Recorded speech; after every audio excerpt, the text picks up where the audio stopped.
Nah, kita akan membahas mengenai materi kimia UM-UGM ya, Dek ya. Sebelumnya perkenalkan, nama saya Leni. Saya sekarang bekerja di BRIN. Saya alumni S3 Kimia UGM yang saat ini akan bersama-sama dengan teman-teman di sini ya untuk belajar sama-sama bagaimana sih soal UM-UGM itu yang terdiri dari 10 soal hari ini. Oke.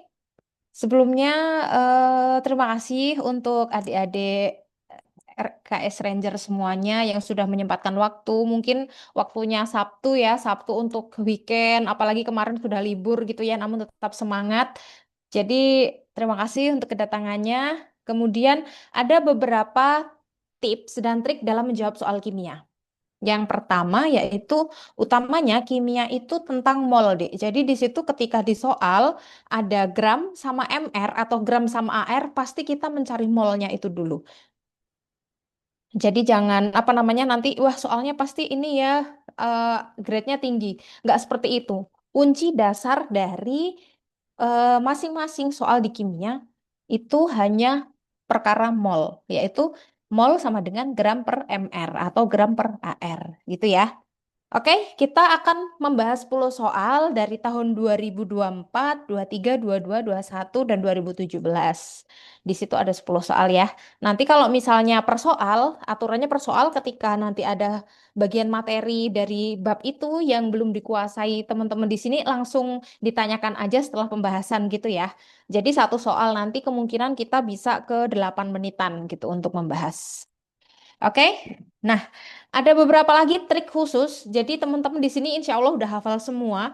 Kalau untuk pertanyaan sebab akibat, jadi kalau benar-benar berhubungan, dia pasti A. Kalau benar-benar tidak berhubungan, jawabannya B. Kalau benar salah, BS ya, BSC gitu. Benar salah itu C gitu. Terus SB, SBD kayak gitu.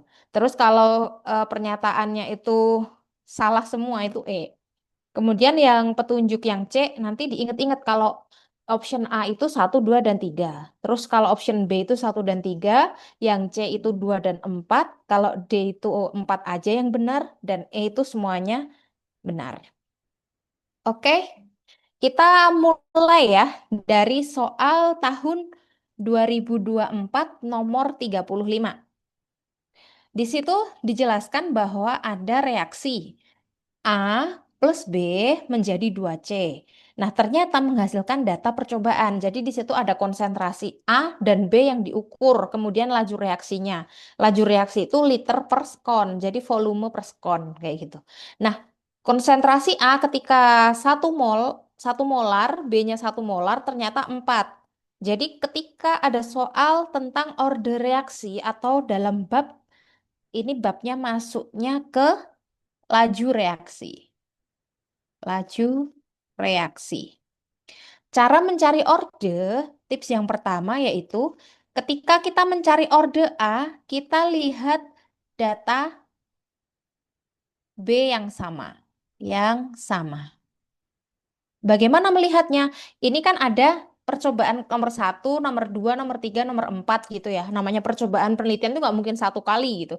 Pasti ada 4 kali, 5 kali, bahkan lebih gitu. Nah, sekarang kalau kita mencari orde A, kita melihat data B yang sama, yaitu data pertama dan kedua. 1 dan 2. Nah, cara cepatnya kita nggak usah dituliskan semuanya, tapi langsung aja.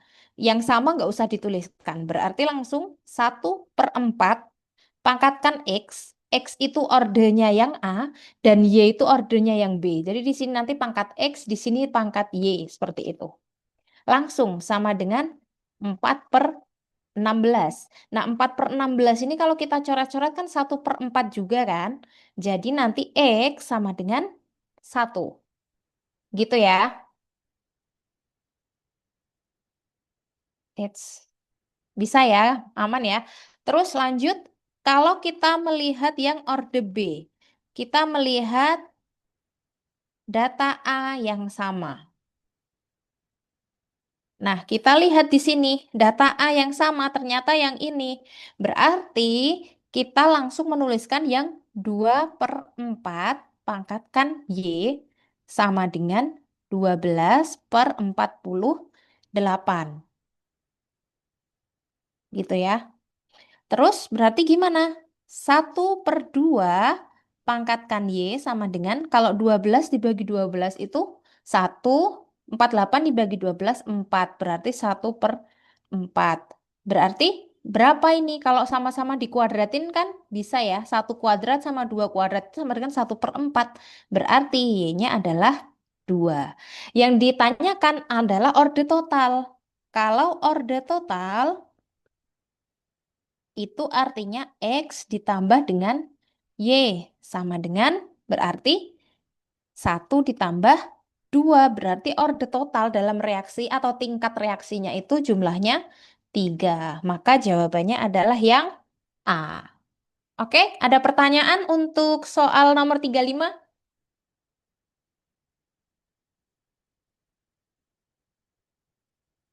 Apakah ada pertanyaan mungkin?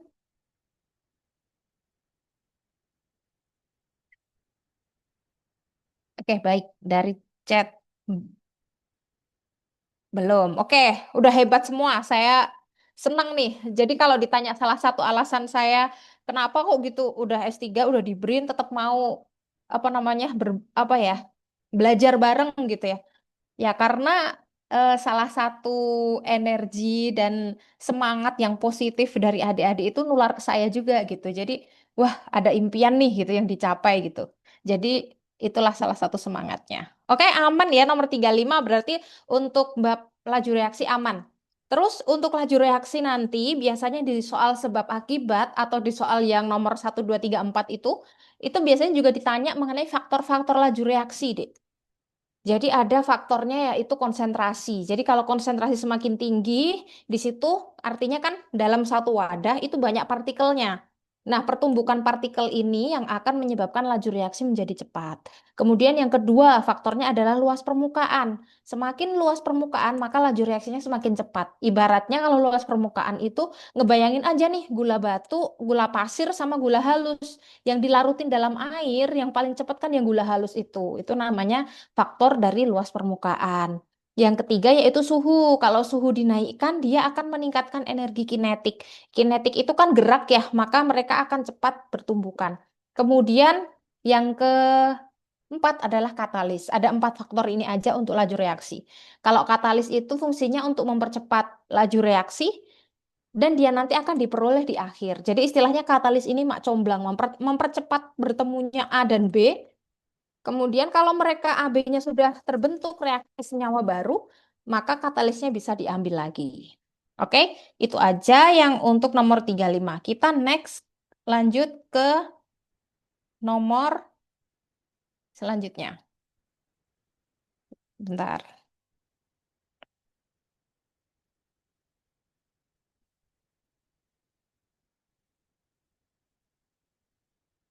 bentar deh, malah ngeheng ini laptopnya. Bener ya, setelahnya nomor 38 ya. Oke, nomor 38. Hidrokarbon alkana, alkana itu yang banyak digunakan ya dalam kehidupan sehari-hari eh, untuk bahan bakar kendaraan bermotor gitu. Salah satunya aplikasinya itu pada bensin. Bensin itu terdiri dari isooktana dan juga N-heptana. Isooktana itu berarti iso itu C-nya jumlahnya 3, oktana itu 8, berarti ada 11 C di situ. Kemudian kalau N-heptana itu berarti 7, 7 C-nya yang di situ. Terus ini digabung. Kalau misalnya nilai oktannya itu 92, artinya di situ 92%-nya isooktana, kemudian 8%-nya adalah N-heptana, begitu ya. Lanjut ke soal. Alkana juga dapat dibuat dengan berbagai macam produk melalui reaksi kimia. Berikut yang merupakan reaksi pada alkana. Oke, jadi ada beberapa reaksi dalam alkana itu, salah satunya yaitu reaksi pembakaran. Yang pertama itu pembakaran. Nah, kalau alkana dibakar, ada CnH2n plus 2 gitu ya. Dibakar itu artinya plus O2. Kalau pembakarannya sempurna, dia pasti menghasilkan CO2 dan H2O. Tapi kalau dia itu pembakarannya tidak sempurna, hasilnya CO plus H2O. Nah, CO ini loh yang berbahaya untuk tubuh dan dia lebih cepat mengikat hidrogen sehingga tidak disarankan misal untuk wanita hamil atau balita itu mengendarai kendaraan bermotor yang tidak tertutup atau di bagian depan. Karena itu berbahaya untuk hemoglobinnya, begitu ya. Jadi CO kan karbon monoksida, dia itu berbahaya untuk tubuh dan sifatnya racun. Jadi salah satu tujuan nilai oktan itu ditinggikan itu supaya terbentuknya ketukan mesin yang banyak dan reaksinya ini berjalan secara sempurna pembakarannya. Oke, nomor dua untuk reaksi alkana itu ada, bentar, reaksi alkana. Yang kedua itu ada cracking. Nah, cracking ini artinya itu pemecahan. Jadi alkana itu bisa dipecah menjadi misalnya C8 gitu ya. Nanti bisa dipecah menjadi C3 plus C5 gitu. Nanti tinggal rumusnya dimasukkan aja. Untuk alkana kan CnH2n plus 2. Kemudian yang ketiga itu ada reaksi halogenisasi. Reaksi halogen.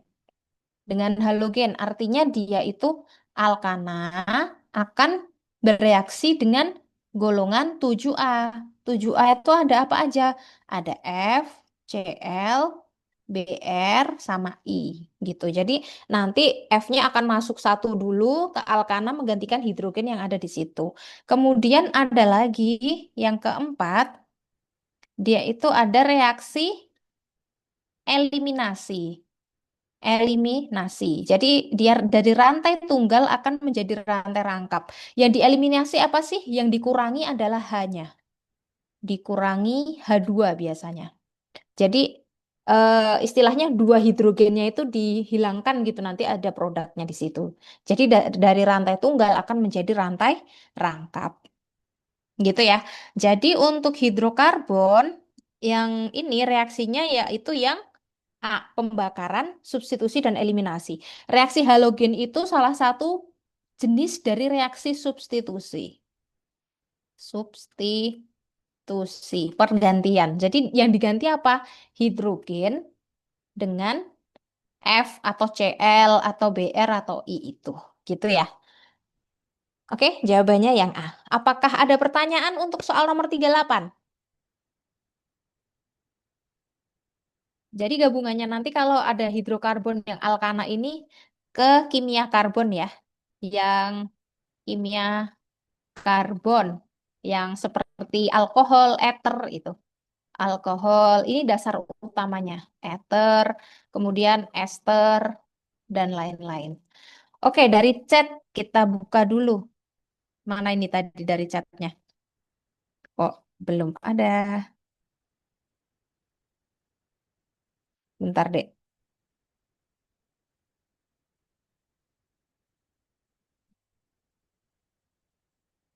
Oke.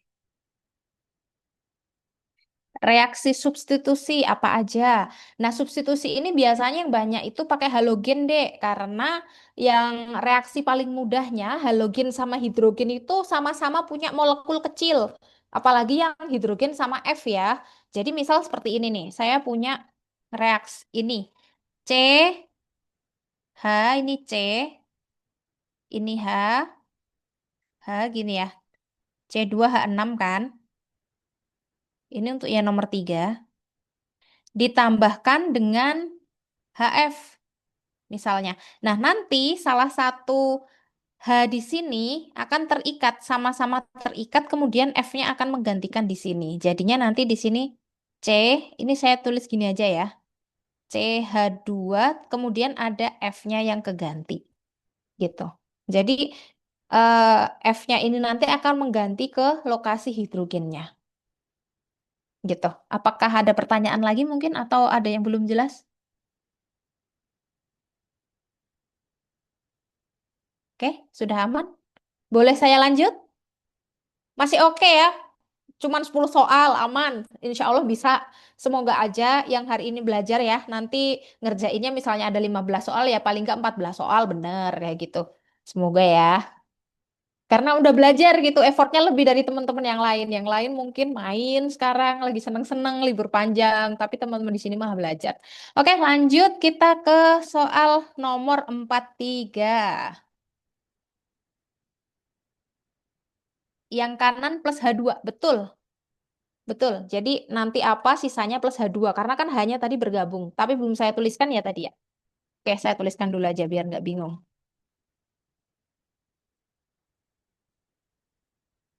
Mana tadi? Oke lah, bisa lah ya nanti dituliskan. Oke, nomor 43. Jadi untuk reaksi D, itu kita nggak perlu sedetail itu ya untuk soal-soal tipe soal seleksi kayak gini. Jadi biasanya itu yang diperhatikan adalah hasil pokoknya. Hasil pokoknya tadi kan dia substitusi pergantiannya kan. Jadi kalau produk samping itu H2-nya itu cuma produk samping aja, jadi tidak begitu berpengaruh. Tapi aman aja. 43. Hanya garam yang berasal dari komponen apa nih? Dari komponen dengan sifat yang lemah dan kuat atau lemah dan lemah yang dapat membentuk hidrolisis yang dapat dicari nilai pH-nya. Lemah dan kuat.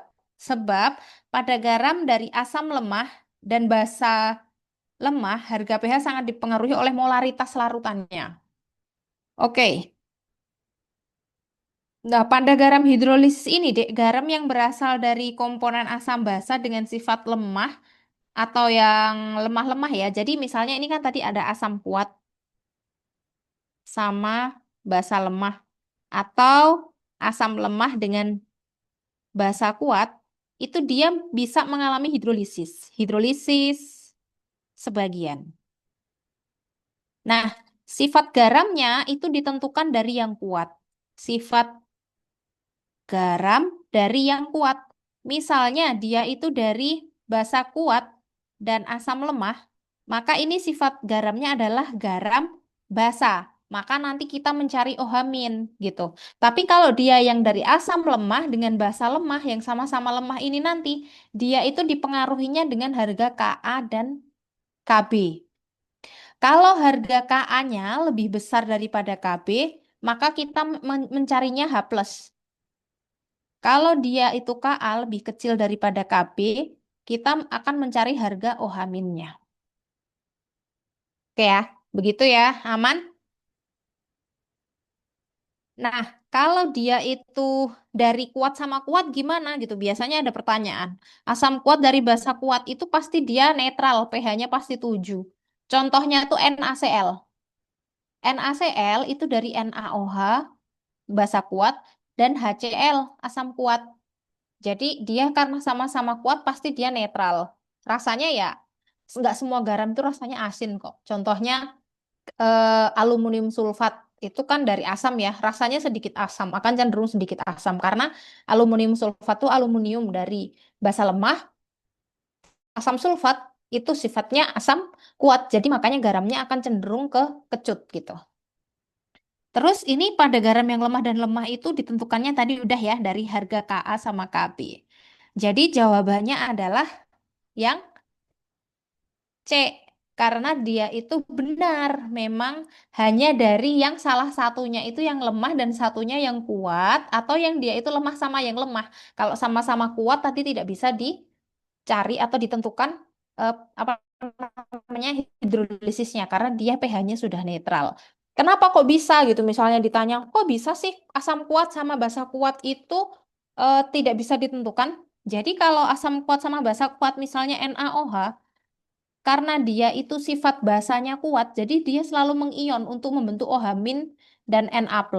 Nah, OH- ini akan mempengaruhi sifat basanya. Dia itu intinya mengion terus gitu loh, Dek. Mengion membentuk ionnya terus, tidak bisa direaksikan dengan yang lain.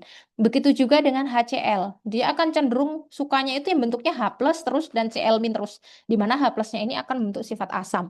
Nah, tapi kenyataannya ketika H+ sama OH- ini bertemu, dia itu akan membentuk H2O begitu. Jadi makanya kalau misalnya kuat sama kuat, dia itu mengion terus, kemudian ketika ada yang cocok langsung bergabung begitu.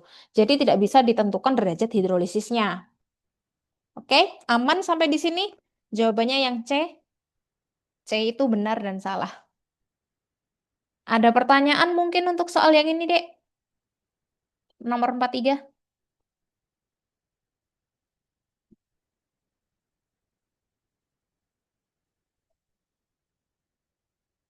Kurang paham yang sebabnya, Dek Ken ya. Eh, sebab yang mana nih, Dek? Yang asam kuat sama basa kuat atau asam lemah sama basa lemah? Jadi ini tadi sebabnya. Kalau yang H plus sama OH min itu lebih suka, intinya kalau yang dia kuat itu lebih suka membentuk ion. Dia itu suka ngion aja. Tapi kalau yang lemah sama lemah, karena sifat basanya lemah, dia itu untuk membentuk ion OH min. Ini kalau yang lemah ya, dan lemah. Untuk membentuk ion OH min ataupun H plus itu lebih sulit. Nah, alasannya kenapa kok basa lemah sama basa lemah itu juga bisa disebut hidrolisis, itu karena nanti dalam perhitungannya asam lemah sama basa lemah ini ditentukan dari harga Ka dan Kb.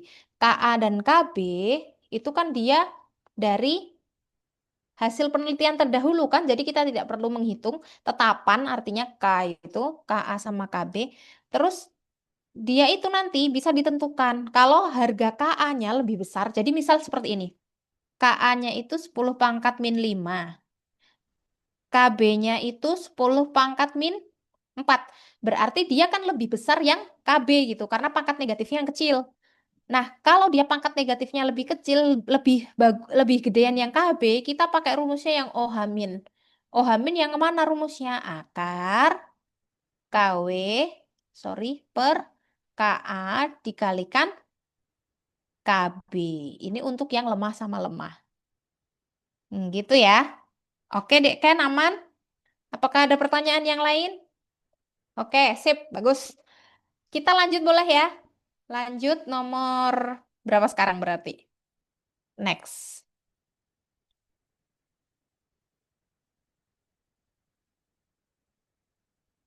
Oke, nomor 36. Bener ya? Nomor 36 ya. Berikut ini merupakan reaksi kimia pada pembuatan SO3. Jadi salah satu pembuatan SO3 itu ada proses kimia. Ada reaksi di situ, 2SO2 ditambah O2 menjadi SO3. Jadi sudah disamakan S-nya 2. Jadi kalau nanti penyetaraan reaksi, tambah not baru. Kalau penyetaraan reaksi itu atom-atom yang lain dulu, hidrogen baru oksigen itu terakhir. Karena oksigen itu otomatis ngikut gitu ya. Nanti jangan O dulu yang disetarain, tapi atom-atom yang lain dulu. Kayak Ca misalnya, ada C misalnya, atau Al gitu. Baru hidrogen, terakhirnya oksigen. Kita lihat di situ dalam soal, reaksi ke kanan adalah eksoterm. Eksoterm itu kalau ke kanan. Berarti kalau ke kiri dia pasti endoterm. Gitu ya. Nah, cara menghasilkan ini maksudnya kan berarti supaya reaksi bergesernya ke kanan. Begitu. Terus kita lihat lagi di situ, di sini koefisiennya ada 2 tambah satu. Di sini ada 3. Di sini koefisiennya ada 2. Ya, jadi lebih besar yang kiri gitu. Kalau ke kanan itu lebih kecil, itu berhubungan dengan volume. Jadi kalau teman-teman ingat di situ ada volume itu akan sebanding dengan mol, akan sebanding dengan koefisien. Jadi kalau misalnya yang ke kanan itu koefisiennya kecil, yang pertama kita lakukan adalah mengecilkan volume. Memperkecil, memperkecil volume. Kan 3 menjadi 2 gitu ya. Jadi ke kanan, supaya ke kanan, supaya ke tempat yang lebih kecil, maka ya volumenya yang diperkecil. Kalau volume diperkecil, ini akan berbanding terbalik dengan tekanan. Jadi yang kedua itu adalah me- memperbesar tekanan. Memperbesar tekanan. Kemudian yang ketiga, supaya dia bergeser ke arah eksoterm, ke arah eksoterm, berarti kita dengan cara menurunkan suhu. Karena kan EXO itu kan cenderung panas ya. Kalau kita kasih panas lagi ya nggak bisa, kita harus menurunkan suhunya. Kemudian kalau katalis itu tidak berpengaruh terhadap pergeseran, cuman katalis ini akan mempercepat terbentuknya reaksi setimbang ke kanan sama ke kirinya itu. Jadi lebih cepat aja gitu. Jadi hubungan dari katalis itu hanya akan mempercepat semuanya. Kemudian yang keempat itu di sini deh. Empat itu adalah konsentrasi. Konsentrasi itu berhubungan dengan mol. Jadi kalau dia itu konsentrasinya itu yang SO3, SO3 kan mintanya gesernya ke SO3 ya. Berarti yang SO3 ini harus dikurangi. Dikurangi. Dikurangi ya. Jadi kalau dikurangi itu artinya kan begitu terbentuk SO3 diambil lagi, SO3 diambil lagi. Otomatis kan gimana caranya SO2 dan O2 ini kan bergeser ke arah SO3 terus gitu. Berarti ini mengurangi konsentrasi SO3 nomor 4. Berarti jawabannya adalah yang menurunkan suhu atau temperatur. Ini faktor-faktor yang mempengaruhi kesetimbangan ya. Eh, babnya bab kesetimbangan, subbabnya yang faktor-faktor yang mempengaruhinya. Apakah di sini ada pertanyaan, Dek?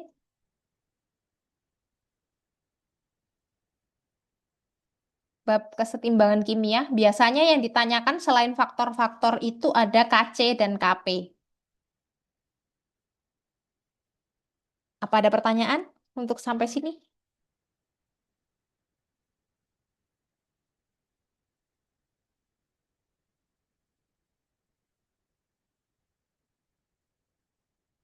Kalau reaksinya endoterm, betul. Kalau minta reaksinya nanti bergeser ke kiri, yaitu SO2 dan O2-nya itu yang banyak, itu berarti kita memperbesar temperatur, artinya menaikkan suhu. Misalnya kalau ke kanan itu minus 5 derajat, ke kiri berarti misalnya kita tambahin, kita panaskan sampai 100 atau berapa gitu. Oke ya, aman ya. Jadi nanti dilihat di sebelah kanannya, delta H-nya apakah dia exo atau endo. Oke, aman untuk Dedesta? Apakah ada pertanyaan yang lain mungkin?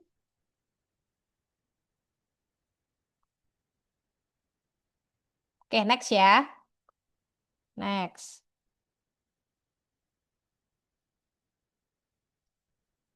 Oke, ada pertanyaan lagi dari Dek Lintang. Kalau ekso dan endonya mempengaruhi bagian suhunya atau suhunya dinaikkan? Iya, betul. Jadi kalau endo itu naik, kalau ekso nanti diturunkan suhunya gitu. Iya, kalau endoterm kan pasti delta H-nya positif ya. Jadi di sini tuh delta H-nya pasti positif. Kalau yang sebelah kanan pasti delta H-nya negatif. Kalau yang dari soal ini ya. Oke, aman ya? Next. Oke, sip. Kita lanjut ya. Nomor tahun 2022 nomor 39. Silakan dicari dulu kalau ada yang belum ketemu.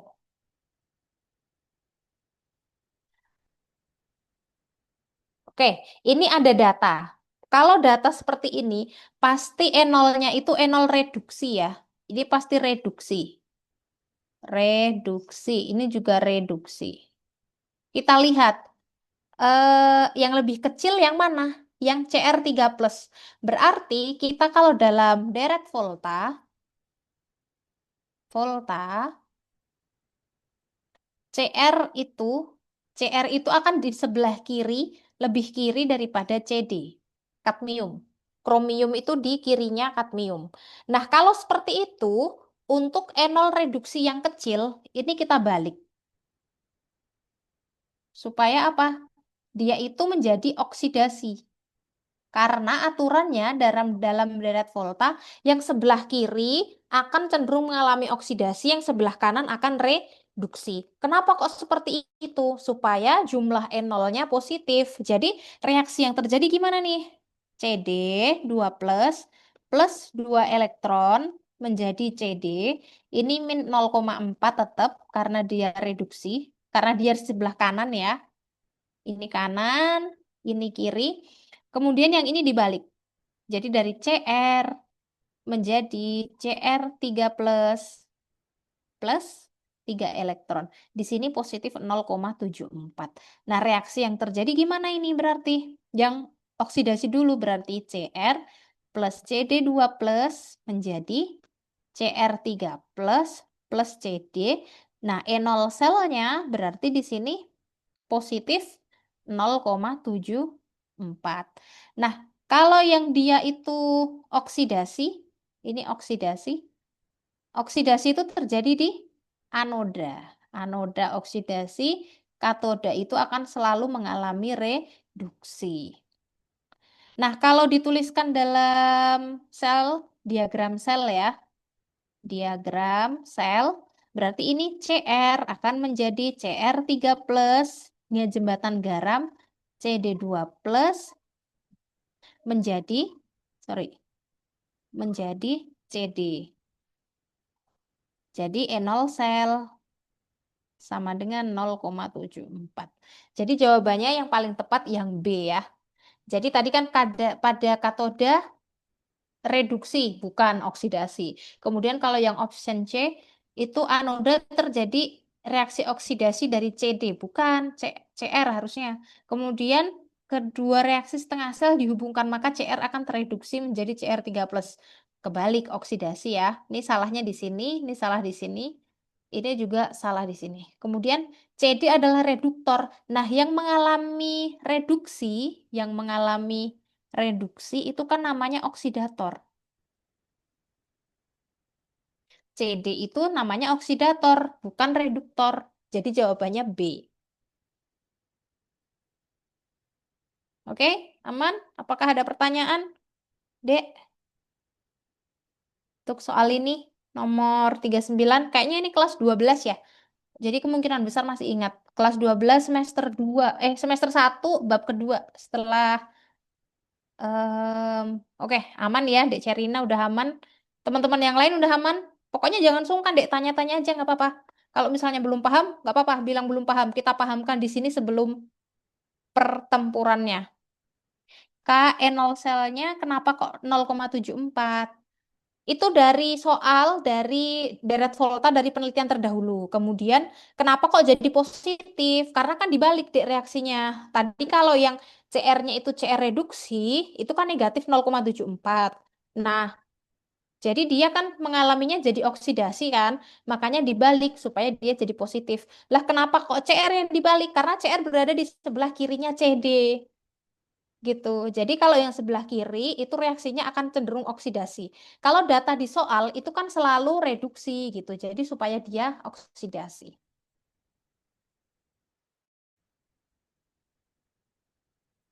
Oh nulisnya ya salah ya. Sorry, sorry, 34 ini dikurangi. Maaf, maaf. Wah, saya salah nulis ini malah. Oke, makasih, Dek. Salah tadi ya. Iya, posisinya di tabel periodik bukan di deret volta. Deret volta itu yang ada banyak itu loh, yang Li, Li, Bacana gitu. Bacana mana aluminium, mangan, seng, krom, V gitu. Selanjutnya sampai H, terus CuHG, Ag, PtAu gitu. Itu. Semakin ke kiri, dia E0-nya semakin negatif. Kalau semakin negatif berarti dia apa namanya? Nanti harus oksidasi dengan cara nanti dibalik gitu. Nggak harus hafal, dilihat aja. Pasti kalau ada tabel di situ misalnya ada E0 gitu ya, data E0, lihat aja yang lebih besar sama yang lebih kecil mana. Nilainya yang negatifnya itu kan itu negatif 0,4 sama negatif 0,74. Itu kan nilainya lebih kecil yang negatif 0,74. Berarti otomatis kalau negatif 0,74 yang sebelah kiri. Seperti ini. Ini lebih di sebelah kiri. Gitu. Nggak harus hafal kok, Dek. Aman. Kimia itu bukan. Ya, yang nilainya lebih kecil dibalik, betul. Jadi di kimia itu nggak perlu hafal-hafal banget deret volta, kemudian semuanya unsur misalnya. Kalau unsur mau nggak mau sih ya, untuk golongan satu 2 yang tertentu aja, nggak harus semuanya. Asalkan tahu rumus mol, terus itu apa namanya, sama ada tahu triknya, misalnya E0 itu yang sebelah kiri itu pasti yang negatifnya paling besar. Dek Habib, oh jadi yang paling kecil posisinya di bagian kiri. Iya, nilainya paling kecil pasti bagian kiri. Li ini yang paling kecil, Dek. Makanya dia itu bisa teroksidasi walaupun hanya bertemu dengan udara. Udara itu kan H ya, ada H2O-nya kan. Itu ada hidrogen dalam deret deret volta. Hidrogen itu cenderung di kanan, sebelah kanan sebelum Cu, Hg, Ag, platina, emas itu. Jadi Li ini dia itu terbakar. Li K itu lebih gampang terbakar dengan udara karena di situ ada hidrogennya. Gitu. Oke, aman? Aman ya? Lanjut ya. Oke, kita lanjut. Nomor 41. Bentar.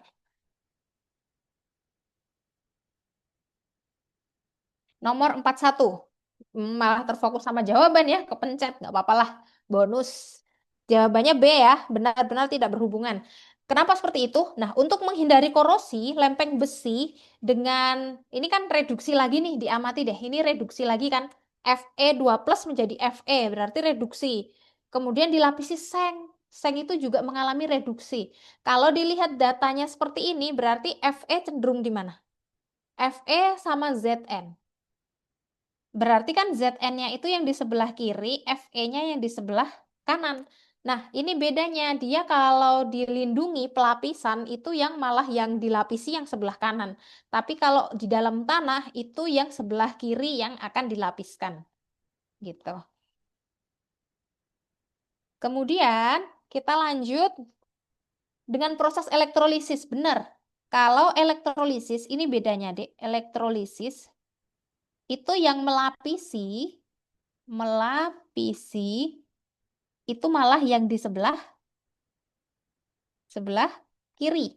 Kiri ya, yang melapisi di sebelah kiri. Tapi nanti kalau dalam tanah ya, dalam tanah itu contohnya kita Fe-nya itu dilapisi Mg, lapisi Mg. Jadi dia itu malah yang melapisinya di sebelah kanan. Karena supaya tidak terjadi apa namanya itu? Korosi yang berlanjut gitu loh. Jadi istilahnya kan melindungi gitu. Oke, kemudian sebabnya proses elektrolisis merupakan redoks yang tidak spontan.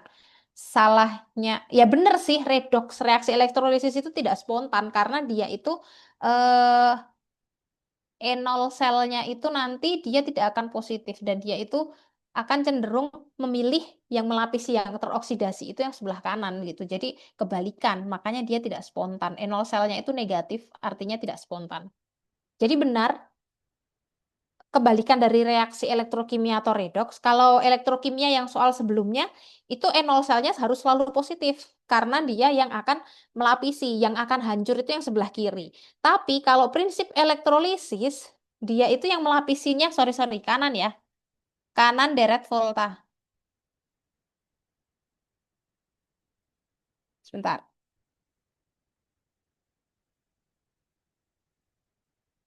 sorry. Kebalik ya saya.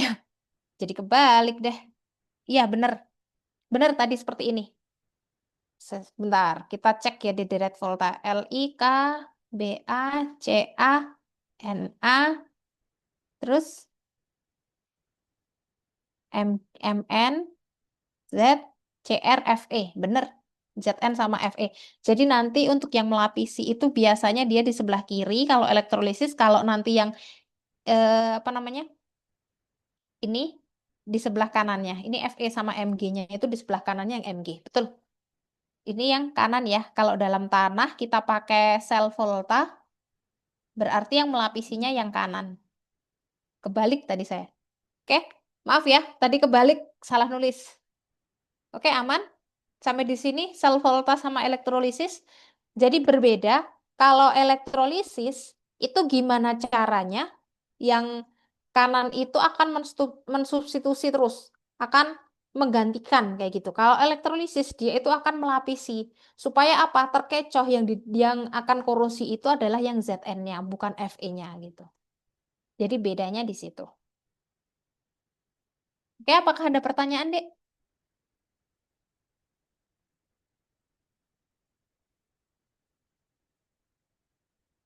Aman? Lanjut ya.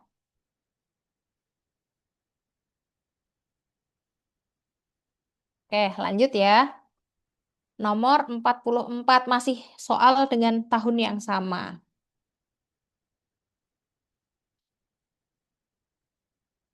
Suatu sel kering, suatu sel kering menurut reaksi itu ada Zn sama itu. Sel kering itu salah satunya itu mirip di baterai deh, batu baterai. Cuman dia pakainya Mn ya, bukan Seng sama Cu. Terus untuk membuat gitu, untuk membuat muatannya itu 965 kolom, maka bagaimana jawabannya yang paling tepat yang mana gitu.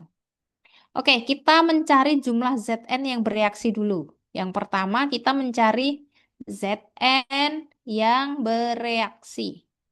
Berarti gimana? Mol elektron sama dengan mol zat dikalikan valensi. Valensi itu apa sih? Valensi itu sama dengan muatan, muatannya. Jadi dia itu apakah 2 plus atau 2 min atau 3 plus, tapi cenderungnya positif ya kalau di sel volta sama elektrolisis. Nah, Zn itu kan dia cenderungnya Zn 2 plus. Maka mol elektronnya kan I dikalikan T per 96.500 gitu. Atau I sama T ini bisa digantikan kolom per 96.500. Terus sama dengan mol zat. Mol zat itu gram dikalikan dengan AR. Kemudian valensinya adalah 2. Jadi ini tadi 96.500. Nah, ini untuk menggantikan yang di depan ini. Kemudian berarti ini 965 per 96.500 sama dengan gramnya tadi kan 65 ya. Gramnya dicari, sorry. Gramnya dicari, AR-nya itu 65 ARZN dikalikan 2. Berarti gramnya adalah 0,325. Nah, kemudian jumlah mol Mn yang bereaksi dari Zn itu kan ketemu ya bahwa mol Zn mol Zn itu kan gram per mr berarti 0,325 per 65 berarti 0,005 mol.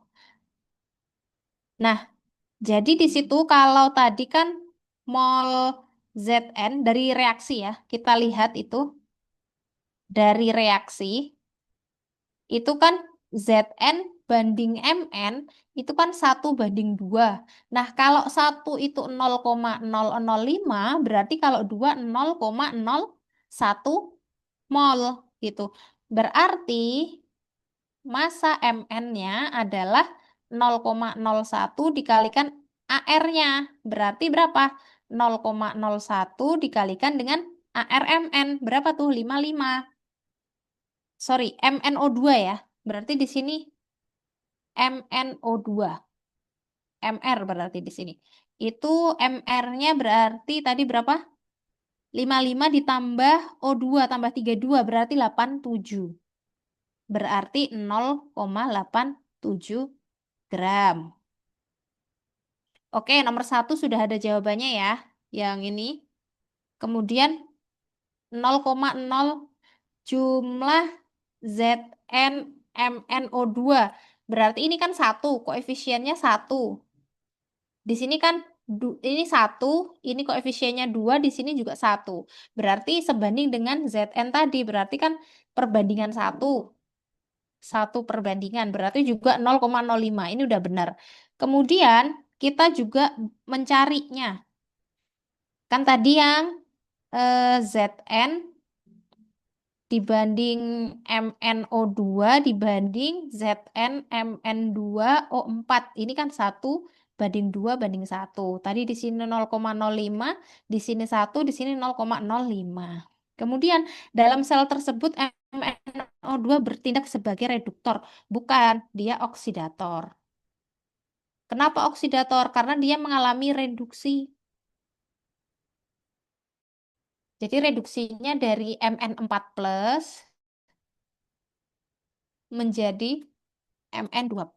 Dari mana taunya? Ini. O2 itu kan 4 min. Berarti supaya netral 4+. Dari sini. Oke? Ada pertanyaan mungkin? Ada pertanyaan, Dek? Untuk soal nomor 44.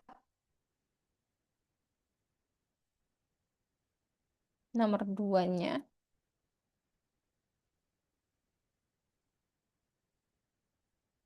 Oke, lanjut ya.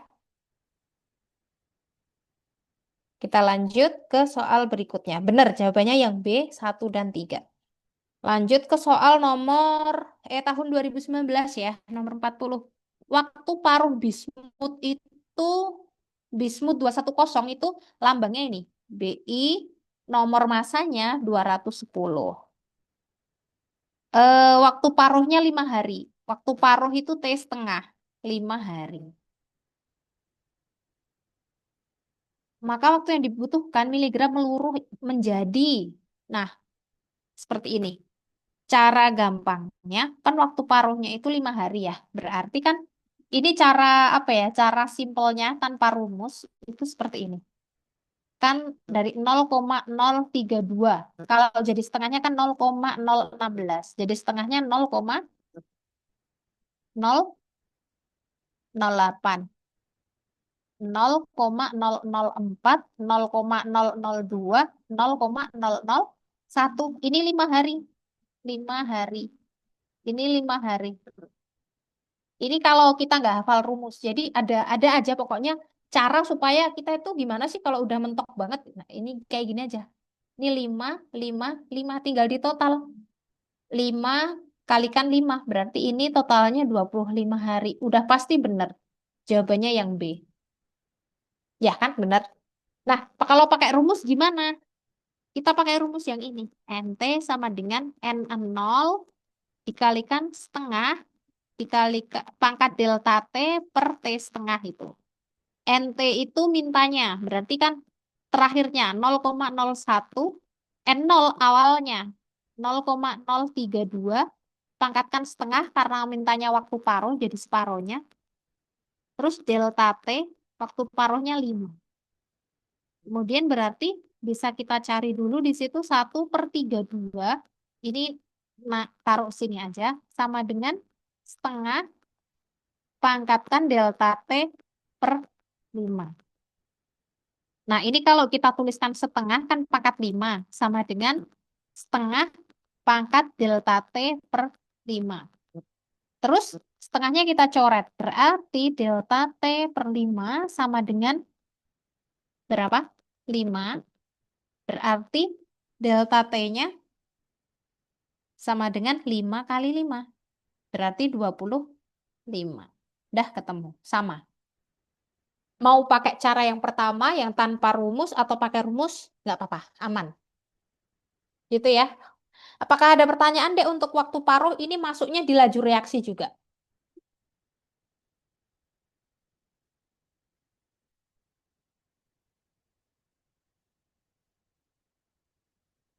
Diajarin waktu paruh. Ya, jadi gini deh, waktu paruh itu sebenarnya waktu yang dibutuhkan suatu zat atau senyawa, logam, unsur, atau apapun itu menjadi separuhnya. Jadi misalnya gini, em, obat, obat yang kita minum, misal paracetamol, dia itu waktu paruhnya 1,5 jam, gitu kan? 1,5 jam. Misalnya awalnya kita punya 5 gram.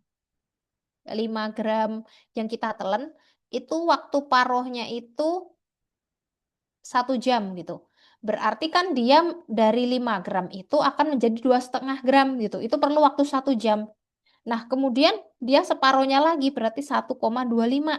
Itu perlu 1 jam lagi. Kemudian dia menjadi 0,625. Itu 1 jam lagi. Gitu. Jadi waktu paruh itu waktu yang dibutuhkan oleh suatu zat menjadi separuhnya masanya. Gitu. Nah, kenapa kok harus belajar waktu paruh sih? Waktu paruh ini kan dipelajarinya di laju reaksi. Fungsinya salah satunya emang untuk obat dan vitamin. Jadi di lambung itu nanti kan di lambung ada HCl. Reaksinya kalau misalnya butuh berapa lama gitu. Jadi bisa menentukan durasi obat, kemudian kadaluarsa obat juga begitu untuk waktu paruh ini. Oke ya, aman deh Habib. Oke, kita next ya. Kita next.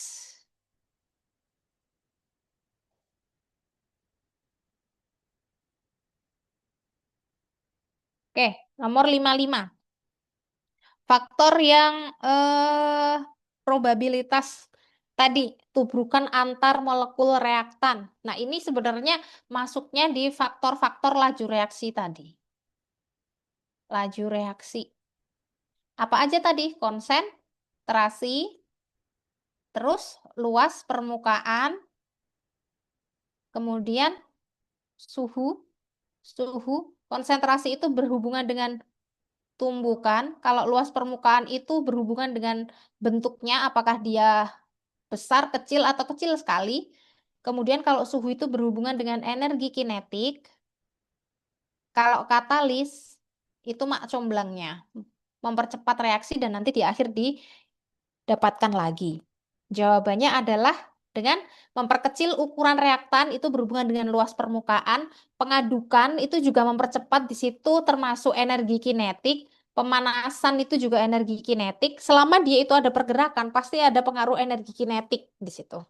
Kemudian katalis juga masuk. Jawabannya satu 2 3 4 adalah yang kok semua salah? Ini harusnya semuanya benar ya.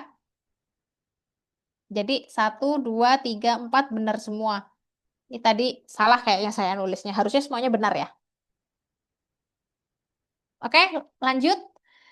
Ini faktor-faktor laju reaksi yang tadi di depan sudah dijelaskan. Aman ini? Apakah ada pertanyaan? Udah ya? Oke, saya tunggu kalau nggak ada langsung next saya. Oke, Dek Lintang, sudah aman juga. Next. Soal tahun 2017, nomor 39. Wih, terakhir ya? Ini terakhir dari 10 soal tadi ya yang dibahas ya. Wih, cepat sekali. Setelah ini kan masih ada setengah jam. Boleh misalnya pengen dibahas apa lagi, misalnya hafalan apa atau materi apa dulu gitu. Itu nggak apa-apa, boleh. Habis ini ya, kita bahas dulu untuk kesetimbangan kimia.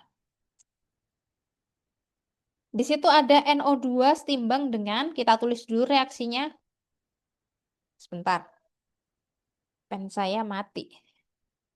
N2O4 akan setimbang dengan 2NO2. Nah, tetapan kesetimbangannya Kp-nya itu adalah 4 dengan derajat disosiasi atau alfanya 0,5. 0,5 ini artinya 50% yang terion. Derajat derajat ionisasi ini digunakan untuk yang reaktan ya, reaktan. Jadi kita misalkan mula-mula reaksi setimbang, misalnya kita anggap ini X, berarti kan ini setengah X gitu kan. Ini ATM ya, kita pakainya ATM. Karena kita pakainya berfokus pada Kp. Kp itu tekanan. Kp itu kita tekanan, ber- ini pakainya ATM. Nah, terus ini kan mula-mula belum ada nih. Kemudian kalau dia koefisien satu itu setengah X, berarti kalau koefisien 2 jadinya X. Terus yang ini kita kurangkan, yang di sini kita tambah. Berarti X dikurangi setengah X, di sini juga setengah X, yang di sini X.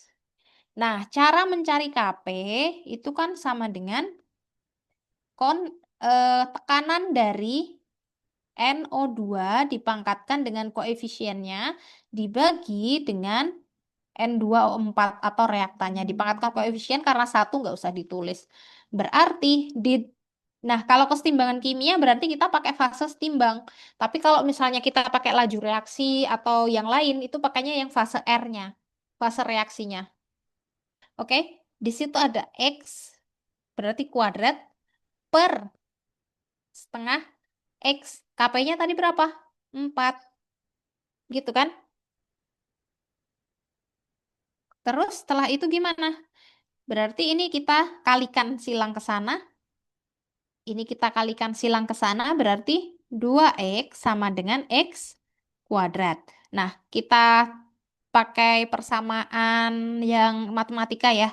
Kita pindah ruas, berarti di sini X kuadrat min 2X itu 0. Kita ubah posisinya jadi X kuadrat min 2X sama dengan 0. Nah, kita tuliskan di sini X, di sini X min 2 sama dengan 0. Persamaan yang pertama itu X langsung sama dengan 0. Kan tidak mungkin ini. X sama dengan 0 itu tidak mungkin. Kemudian yang kedua, X min 2 sama dengan 0. X sama dengan 2 mol. X-nya 2 mol. Ketemu. Kemudian yang ditanyakan adalah tekanan total dalam ruangan. Oke, tadi di sini kan di setimbang itu kan X ya, setengah X ya. Berarti kalau setengah X itu berarti setengah dikalikan 2 berarti 1. 1 ATM. Kemudian yang X tadi kan 2 ATM, sorry, mol. 2 ATM di sini. Berarti kan tekanan totalnya kan tekanan total sama dengan setengah setengah X plus X. Berarti 1 plus 2 sama dengan 3 ATM. Di sini. Jawaban terakhirnya adalah 3 ATM. Jawabannya yang B. Gitu. Jadi tekanan ATM ini didapatkan dari mana sih? Karena kesetimbangan kimia, kita pakainya yang setimbang ini. Fase setimbangnya S atau sisa. Oke, apakah ada pertanyaan untuk kesetimbangan, Dek? Ada nggak ini pertanyaan? Apakah sudah aman semua? Dari 10 soal ternyata cepat juga ya 10 soal.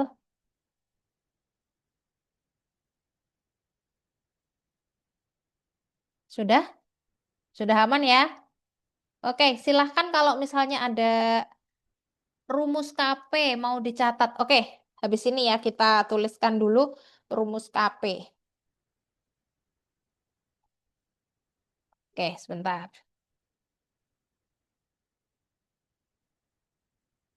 Ini saya close ya untuk PPT-nya. Stop share. Saya share-nya pakai yang lain aja. Oke, bentar ya.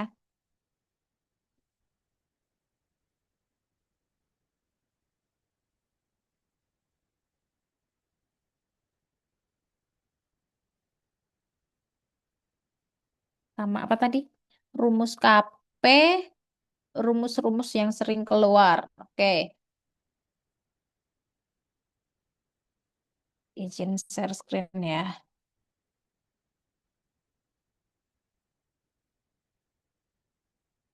Oke, aman dek. Nanti coretannya akan dikirim kok.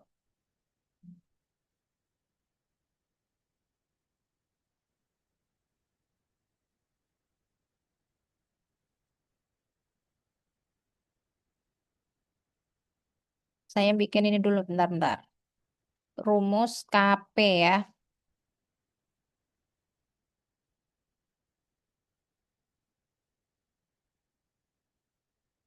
Oke, kita bahas mengenai rumus KP. Jadi, misal saya ada apa ya ini ya? Di situ ada CA. Jadi ada dua rumus deh untuk yang itu CA plus CO3 misalnya. Jadinya kan CaCO3. Nah, ada dua rumus untuk mencari P, kan ada MRS tuh. Nah, ini misalnya pakai mol. Ini misalnya 2 1 di sini 3 1 di sini berarti berapa? Di sini kan masih, kalau yang ini dikurangkan berarti masih 1, ini 2. Berarti di sini misalnya satu, di sini satu. Nah, rumus KP itu yang pertama kita menggunakan yang P parsial. Dari P parsial. Jadi P parsialnya itu gimana caranya? Misalnya ini tekanan totalnya adalah 8 atm. Jadi P parsial itu kita mencari masing-masingnya dulu. Yang Ca berarti 1 mol. Ini kalau pakai mol ya. 1 mol per mol totalnya. Di sini kan totalnya 4 mol. Dikalikan 8 atm. Berarti ada 2. Kemudian yang CO3 berarti 2 per 4 dikalikan 8. Berarti 4. Yang CaCO3 juga 2 atm. Nah, kalau pakai P parsial seperti ini, Kp-nya itu adalah yang bagian produk CaCO3, tekanannya ya, dibagi dengan tekanan parsial dari Ca, dikalikan dengan tekanan parsial dari CO3 gitu. Ini kalau kita pakai Kp-nya P parsial. Kalau nanti Kc gimana? Kalau Kc ya tinggal diganti konsentrasi aja atau dia dalam satuan molar. Jadi mol per liter gitu. Kemudian ini berarti Kp-nya gimana? Rumusnya tuh cuman ini aja deh dari aplikasi soal, tidak ada rumus bakunya gitu. Jadi kan ini berapa? 2 per 2 dikalikan 4 gitu kan. Coret-coret berarti Kp-nya 1/4. Nah, ada rumus lain lagi. Kp sama dengan Kc RT pangkat delta N. Ini kalau yang KC-nya diketahui ya. Diketahui atau dicari dulu. Nah, delta N itu apa? Kalau delta N itu jumlah koefisien kiri dikurangi dengan koefisien kanan. Sorry, kebalik. Kanan dikurangi kiri. Jadi di situ kan CaCO3 koefisiennya 1, 1, 1 gitu kan. 1 dikurangi 1 plus 1. Berarti 1 dikurangi dengan 2 berarti -1. Kayak gitu. Kalau -1 artinya dia di bawah. Nah, nanti ada rumus di situ. Kp, sorry, akan sama dengan Kc ketika delta N pangkat delta N sama dengan 0. Kenapa seperti itu? Karena kan berapapun yang dipangkatkan 0 akan selalu 1. Jadi Kc kali 1 kan juga Kc itu sendiri gitu. Ini rumus rumus cepatnya. Nanti dilihat aja bagian delta N-nya apakah dia 0 atau dia itu 1 gitu. Atau kadang 2 tergantung soalnya. Oke, aman sampai sini?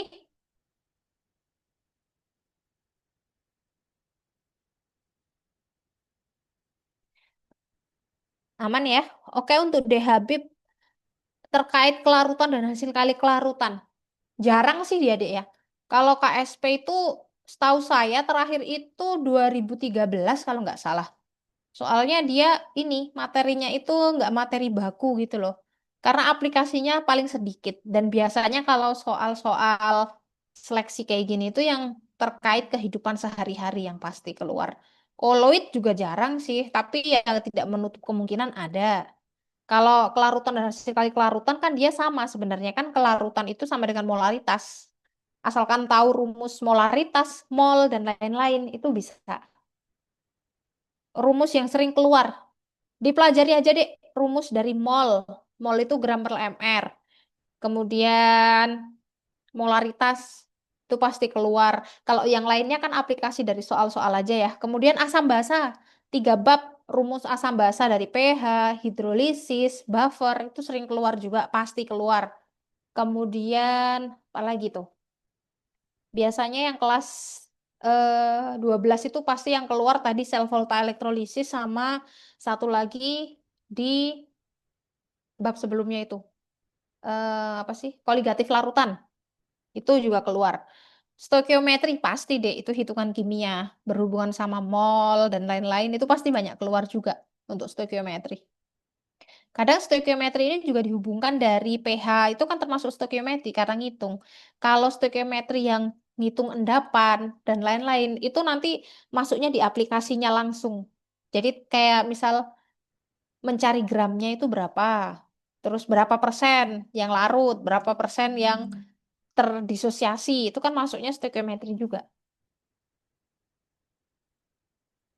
Peluruhan radioaktif itu ini sih Dek, nanti kan yang alfa, beta, gamma itu kan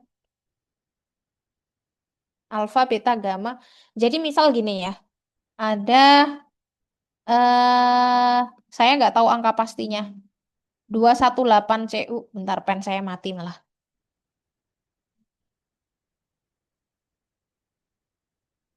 Misalnya ini, 21824 CU ditambah dengan 42 alfa gitu kan. Sama dengan misalnya di sini 2 berapa ini? 2 berapa ini?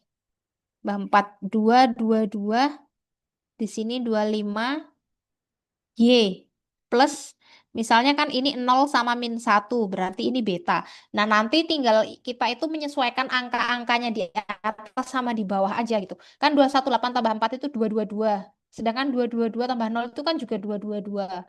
Terus 24 ditambah 2 itu kan 26. Sorry, ini 27. 27 kan. Nah, 27 - 1 itu kan sama dengan 26, sama dengan atas. Jadi artinya kalau ada reaksi radioaktif seperti itu, senyawa Cu itu menangkap alfa dan dia akan memancarkan atau melepaskan beta gitu. Radioaktif cuma itu. Nanti jadi dipelajari aja tentang deuterium, triton kayak gitu, positif negatifnya itu dihafal aja. Kalau alfa 42, kalau positif 1 itu berarti apa? Positron ya. Kalau 0 + 1 itu positron, kalau 0 - 1 itu beta, dan lain sebagainya. Kalau gamma kan 00 gitu. Kayaknya itu aja sih, Dek. Nggak banyak kalau yang radioaktif, Dek. Paling sama aplikasinya. Jadi nanti misalnya dihafal aja aplikasinya untuk, misalnya I berapa itu untuk terapi gondok, terus apa lagi tuh, untuk pertanian, itu pakai apa lagi. Tuh, itu yang perlu dipelajari. Kayaknya di materi-materi kelas 12 ada itu.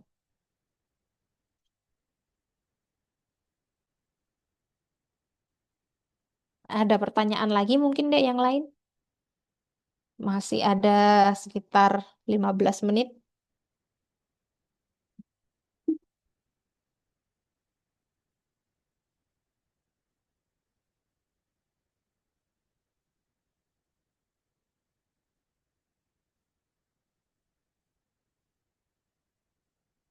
Apakah ada pertanyaan lagi mungkin?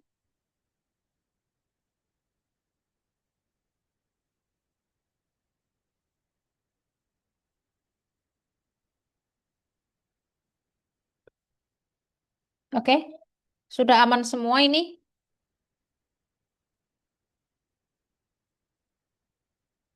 Saya tunggu ya, sampai apa ya? Sampai ini sambil sharing aja. Jadi untuk kelas 10 itu biasanya untuk yang atom itu keluar, cuman nggak terlalu banyak.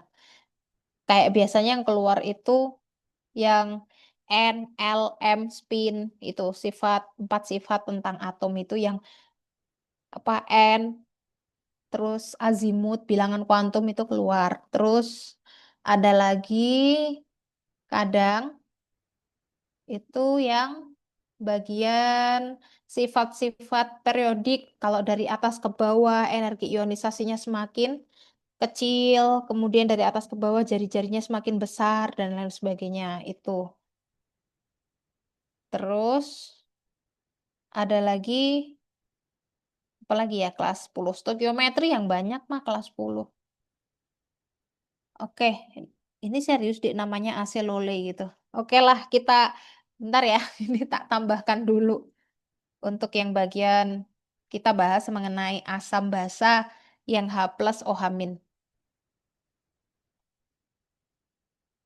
Oke, jadi untuk yang rumus pH itu kan dia ada asam kuat ya, asam kuat, asam lemah, terus basa kuat sama basa lemah. Kalau asam kuat itu biasanya HCl dan lain sebagainya. Kalau misalnya nggak hafal gimana? Dilihat di soalnya. Ketika di soal itu ada Ka atau Kb, pasti dia itu yang lemah. Nah, rumus pH untuk yang asam biasa itu kan H plus sama dengan A kali Ma. A itu jumlah H plusnya berapa? Misalnya kalau H2SO4, A-nya berarti 2. Kemudian kalau asam lemah itu H plusnya kita pakai akar Ka kali Ma. K itu tetapan atau kita bisa pakai H plus sama dengan alfa kali Ma. Tadi alfa adalah derajat ionisasi. Kalau basa lemah, basa kuat, sorry, itu pakai OH min. OH min itu B kali Mb aja. Habis itu kita pakai ke POH dulu. POH min log OH min, terus pH itu sama dengan 14 min POH. Nah, kalau yang H plus tadi langsung pH sama dengan min log H plus.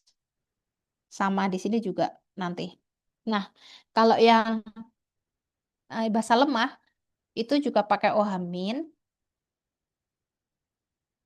itu pakai akar KB kali MB atau OH min itu bisa pakai alfa kali MB. Habis itu nanti ke POH juga min log OH min. Habis itu kita baru ke pH 14 min POH gitu ya. Nah, terus kalau dia itu buffer atau larutan penyangga itu ada dua, penyangga asam sama basa. Kalau penyangga asam itu biasanya dari asam lemah sama garamnya. Di situ ada dua komponen. Jadi kalau basa itu basa lemah dan garamnya. Jadi selalu ada dua larutan dalam buffer, nggak mungkin sendiri. Ini H plus sama dengan Ka mol asam per mol garam. Nah, kalau yang ini OH min sama dengan Kb mol basa per mol garam. Habis itu kalau sini langsung ke pH min log H plus. Kalau yang di bawah itu kita ke POH dulu, min log OH min, baru kita ke pH 14 min POH. Nah, sekarang kalau yang hidrolisis, jadi materi pH itu nggak cuma satu aja, tapi ada tiga ini hidrolisis. Di situ pasti ada garam. Nah, garam ini komponennya macam-macam. Dari yang asam kuat sama basa lemah. Kemudian eh, basa kuat dengan asam lemah. Atau tadi yang basa lemah dengan asam lemah. Kalau yang asam kuat sama basa lemah tadi di soal kita sudah bahas. Asam kuat itu pakainya H plus Ka, sorry, akar Kw per Kb dikalikan molaritas garam. Gitu ya. Jadi nanti perlu diperhatikan misalnya kalau yang asam kuat sama basa lemah ini garam apa contohnya? Contohnya misalnya em, apa ya? Zn deh.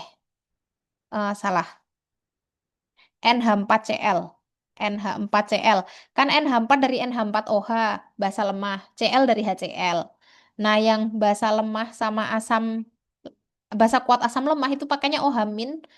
OH min tadi di soal juga sudah Kw per Ka dikalikan Mg. Ini contohnya misalnya NaF gitu. Na itu dari basa kuat, F itu dari HF, itu asam lemah. Na itu pasti dari NaOH kan? Kemudian kalau basa lemah sama asam lemah dilihat dulu Ka atau Kb-nya. Kalau Ka-nya lebih besar daripada Kb, maka dia pakai H+.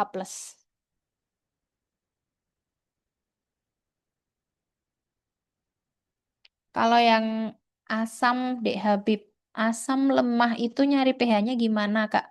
Asam lemah ini Yang ini tadi, yang kita bisa pakai salah satu di antara yang ini, yang H plus. Kita bisa pakai yang ini, H plusnya akar Ka kali Ma, atau pakai yang ini.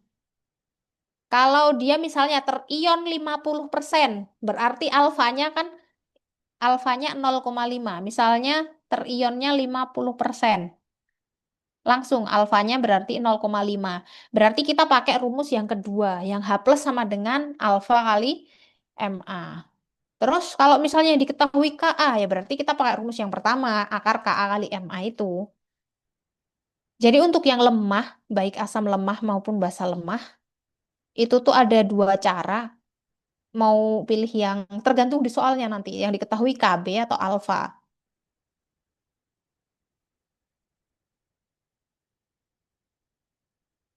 Oke ya?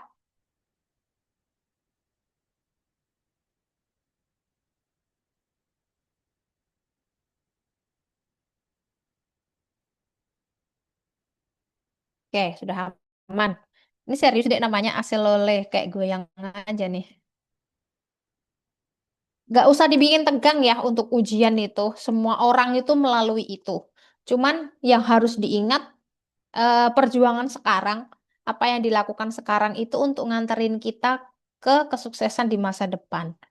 Minimal kalau misalnya ada orang kuliah juga kerjanya gitu, minimal dia nggak minimal yang kuliah itu kerjanya tidak seburuk dari yang tidak kuliah gitu.